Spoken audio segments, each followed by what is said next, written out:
दोस्तों नमस्कार, मैं हूं आर्किटेक्ट अशोक गोयल।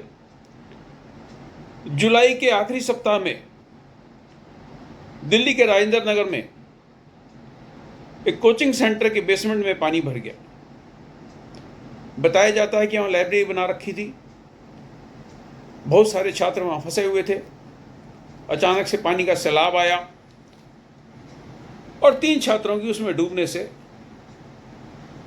मृत्यु हो गई। ये पहली बार हुआ हो ऐसा नहीं है। पिछले साल दिल्ली के ही मुखर्जी नगर में एक कोचिंग सेंटर में आग लग गई थी। बहुत से छात्रों ने जैसे तैसे रस्सियों के सहारे या कूद कर वहां अपनी जान बचाई। कोटा की तरह दिल्ली में बहुत बड़ी मंडी है कोचिंग सेंटरों की। डॉक्टर मुखर्जी नगर में, राजेंद्र नगर में और दिल्ली में जगह जगह इस तरह के कोचिंग सेंटर चल रहे हैं जो आमतौर पर रिहायशी इलाके हैं। राजेंद्र नगर भी रिहायशी इलाका है और डॉक्टर मुखर्जी नगर भी रिहायशी इलाका है। 2-4 बड़े संस्थान यहाँ पर आए और उनकी देखा देखी तरह तरह के संस्थान यहाँ पर खुल गए। देश का बेरोजगार युवा हो या मेधावी छात्र, वो इस आस में इन कोचिंग सेंटरों में जाते हैं कि क्या पता उनका किस्मत का ताला भी कभी खुल जाए। वो नहीं जानते कि उनका किस्मत का ताला क्या पता उनको बेसमेंट में बंद कर दे या किसी इमारत की 4थी मंजिल पर फंसा दे। अब जांच होगी, जांच कमेटी बैठेगी, ऑडिट रिपोर्ट आएंगी, स्ट्रक्चरल ऑडिट किया जाएगा, फायर ऑडिट किया जाएगा और जितने प्रकार के जांच होंगी कर दी जाएंगी।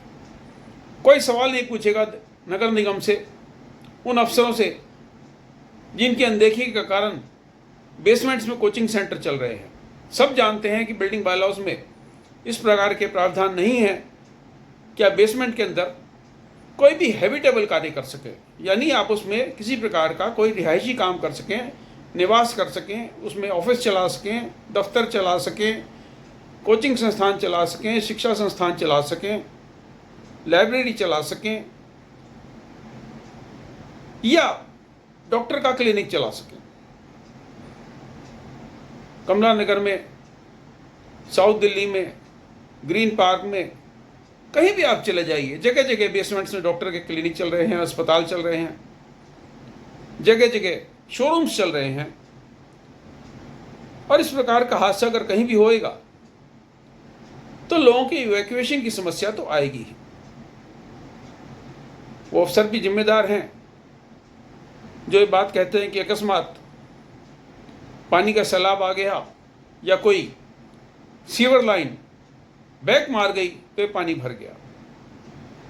और मजेदार बात देखिए, हाल ही में मैं एक जिलाधिकारी पटना का आदेश देख रहा था जिसमें जिलाधिकारी ने कमेटी बनाई है जो पटना स्थित सभी कोचिंग सेंटरों की जांच करेगी कि उसमें अग्निशमन के उपाय हैं कि नहीं, फायर एग्जिट है कि नहीं, बिल्डिंग बायलॉज का पालन किया जा रहा है कि नहीं।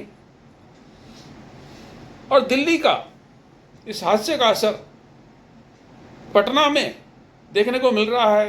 ये प्रसन्नता की बात है, लेकिन उसमें शर्म की बात यह है कि इस जांच कमेटी में ना तो कोई आर्किटेक्ट है, ना कोई टाउन प्लानर है, ना कोई ऐसा व्यक्ति है जिसे बिल्डिंग बायलॉज की जरा सी भी समझ हो। तो क्या है ये?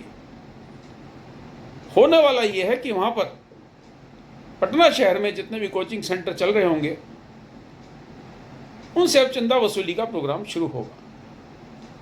अरे पटना के जिला अधिकारी का इस आदेश को देखते हुए देश में जगह जगह इस प्रकार की जांच कमेटियां बैठ जाएंगी जिसमें वहाँ के मंडल अधिकारी हैं, वहाँ के थाना अध्यक्ष हैं, वहाँ के इस तरीके के लोग हैं जिनका भवन निर्माण से नगर नियोजन से दूर दूर का कोई नाता नहीं है। अब जब देश की राजधानी में इस तरह का हादसा हो, पहली बार नहीं हुआ, मुखर्जी नगर में हो चुका है, जगह जगह फायर के इस तरह के मामले दिल्ली में बहुत बार हुए हैं, हर बार जांच कमेटी बैठी है, स्कूलों में इस तरह के हादसे हुए हैं। और एक समय तो ऐसा आया था जब दिल्ली हाई कोर्ट ने ये डिसीजन दिया था कि दिल्ली के स्कूलों में स्ट्रक्चर सेफ्टी का ऑडिट हर 2 साल बाद किया जाएगा और दिल्ली का एजुकेशन डिपार्टमेंट को जिम्मेदारी होगी कि इसकी हर दिल्ली के स्कूल की स्ट्रक्चरल स्टेबिलिटी की ऑडिट रिपोर्ट वो संभाले और जारी करे। आज कितने लोगों को याद है कि दिल्ली के स्कूलों की सेफ्टी के बारे में हाई कोर्ट का कोई आदेश आया भी था क्या? और हमारे आर्किटेक्चर संप्रदाय के लोग, मुझे कहते हुए दुख होता है कि इस प्रकार की किसी जांच कमेटी में ना तो रुचि लेते, ना उनका इस प्रकार का कोई प्रयास होता, चाहे इंडियन इंस्टीट्यूट ऑफ आर्किटेक्ट हो, चाहे आर्किटेक्चर प्रोफेशन की कोई रेगुलेटरी बॉडी हो। वो अपने सम्मेलनों में लगे रहते हैं जिसमें स्मार्ट सिटी की बात होती है, विकसित भारत की बात होती है, एंगेजिंग विद सिटीज़ की बात होती है, सस्टेनेबल आर्किटेक्चर की बात होती है। हमारे युवा पीढ़ी के लोग इन हादसों के शिकार होते हैं और हमारे सीनियर आर्किटेक्ट्स और नगर नियोजक, वास्तुकार और टाउन प्लानर्स इस बात पे चिंता करनी शुरू कर देते हैं कि सन 2045 तक हम जीरो कार्बन भारत को कैसे बनाएंगे। शुभकामनाएं, नमस्कार।